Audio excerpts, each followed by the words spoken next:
Hello, my name is AJ Goldsby.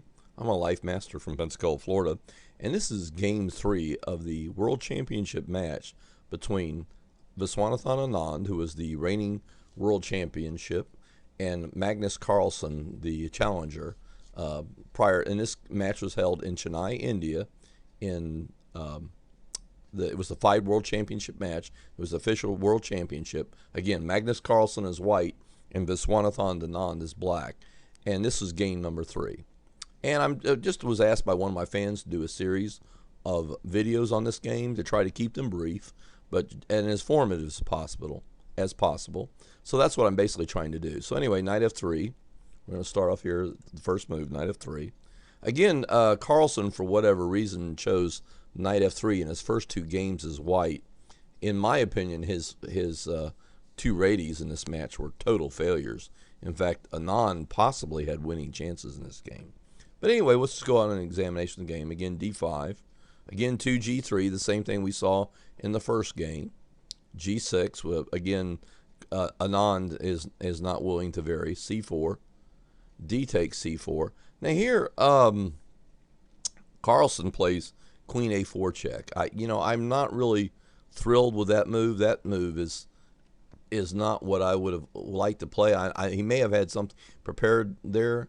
Probably, there's 2 different lines there. According to a book I have in the Encyclopedia of Chess Openings, probably the 2 different lines that white can play there. White could play a4 there. That's one possibility. The idea is to play knight a3 and knight takes c4. And that's a very good move. And also queen c2 is an idea there. And then knight a3. But the point is that it's almost impossible for black to keep this pawn. I don't believe black should try to keep that pawn. That's one way of doing it. And also, too, just simply the immediate knight a3 is also an idea there. Just simply play knight a3. That's also a possibility there for white. Again, white's almost guaranteed to get this pawn back. White plays queen a4 check here. And, that's a modern idea. That's a line that's, very sharp, but certainly wasn't properly executed in this game because I just don't think Carlsen gets a drop of advantage out of the opening. Black just responds with simple development. Knight c6, bishop g2, bishop g7, knight c3, e5, queen takes c4, knight ge7, white castles, black castles. And here already, I think, the engine is saying, I'm running Fritz 13 in the background. The engine is saying that this game is pretty much equal. But in my opinion, black's already slightly better because, he can simply make simple development moves like bishop to a6 and bishop e6. The queen's going to have trouble finding squares. So I don't like white's position at all from here. Whatever idea that white had in this game, it certainly did not manifest itself here. So anyway, continuing on with the game, we'll run back through the last couple of moves. White played 7, queen takes c4, knight ge7, white castle, black castle. Now white plays d3. Black here just plays h6. That's just kind of a handy move. It's to stop ideas like knight g5 and bishop g5 there. Just keeps, one of the ideas is black eventually wants to play f5 and also bishop e6, but he doesn't want the knight go to g5 to harass the bishop on g6. Or if he plays king h7 and f5, he doesn't want the knight going to g5 to threaten a knight fork on f7 there. So those kind of ideas. So anyway, h6, bishop to d2, knight d4, just immediately leaping into the center. Carlsen exchange, knight takes d4, e takes d4. White played knight e4 here. Black played c6. These are all moves which are reasonable, logical. If there's any mistakes there, I'll try to point those out. I'm trying to keep these videos to a minimum. This is a fairly long game. And also, too, just as a service, I'll provide a link to the ChessBase website, the article there about this particular game. And they have a complete analysis there that you can download for free, which is much more detailed than mine will be. Anyway, c6, bishop to b4. According to the engine, queen c1 might have still given white a tiny bit of an advantage there. But anyway, bishop to b4, so what Carlsen played. Bishop e6. Now he plays queen c1. Bishop d5, a4. The engine did not like that move at all. Probably the simple rookie one there was called for. Carlsen's starting to make weaknesses on the queen side, and Anand's, he's going to focus on those. B6.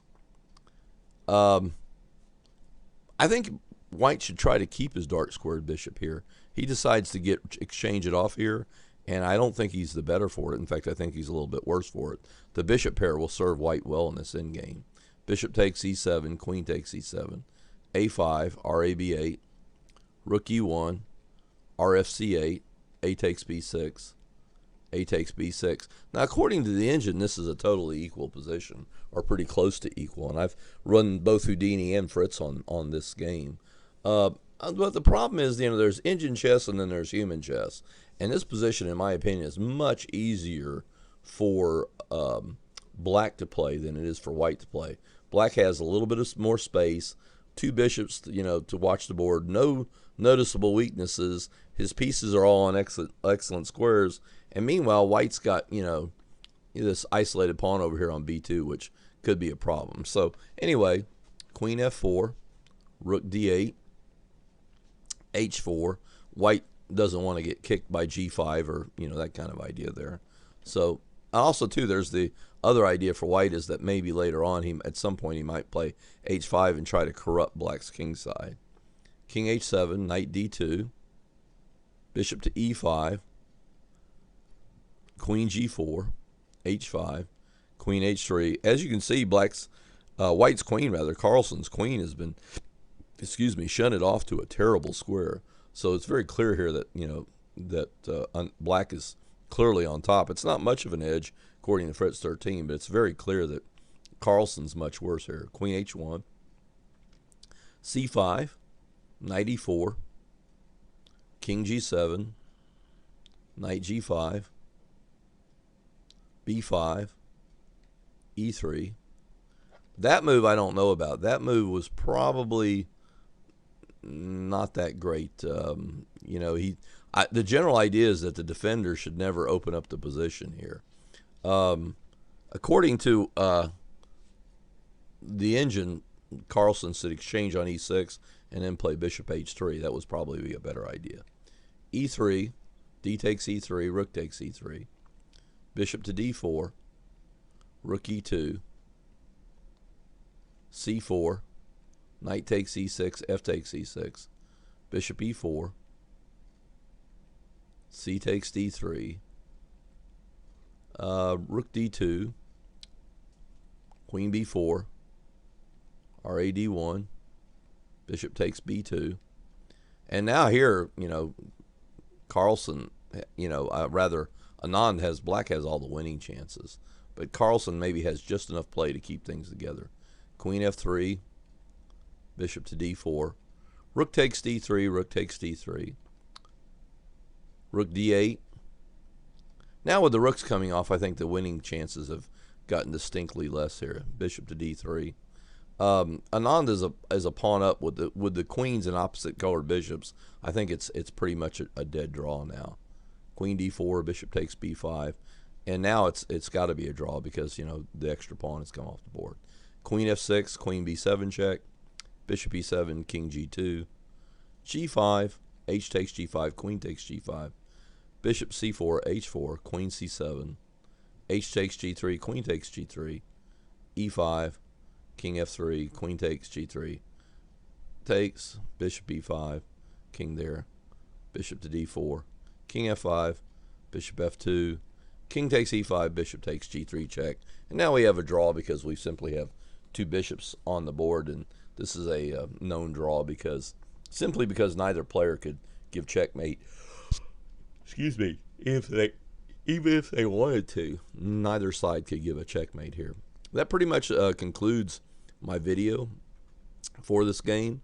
Again, I'll provide a link to the ChessBase website. They have on the article for this game. They have a free analysis there. You can download for free and check out the Grandmaster's analysis. They have many experts there, and they probably can find some analysis elsewhere online if you really want to look for it.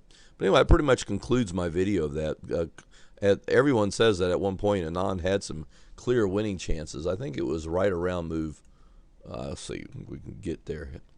Right around move. It might have been right here. Move 29. Instead of bishop to d4, the key move for Anand was bishop takes b2. And that's where most of the authors are looking at. And that's very, got to be, you know, white's going to play RAE1 and win this pawn. But in many lines, both of these pawns fall. And then black can have two connected passers running up the side of the board. Still going to be opposite colored bishops, but it's going to be much, much harder for white to try to defend that position. Anyway, that pretty much concludes my video. That's it for game 3. And thank you for watching my videos. Again, if you like my videos and enjoy my videos and web pages, then please go to the PayPal website. That's www.paypal.com, PAYPAL.com, and make a donation under my email address, which is LifeMasterAJ@yahoo.com. Thanks for watching my video, and have a great day.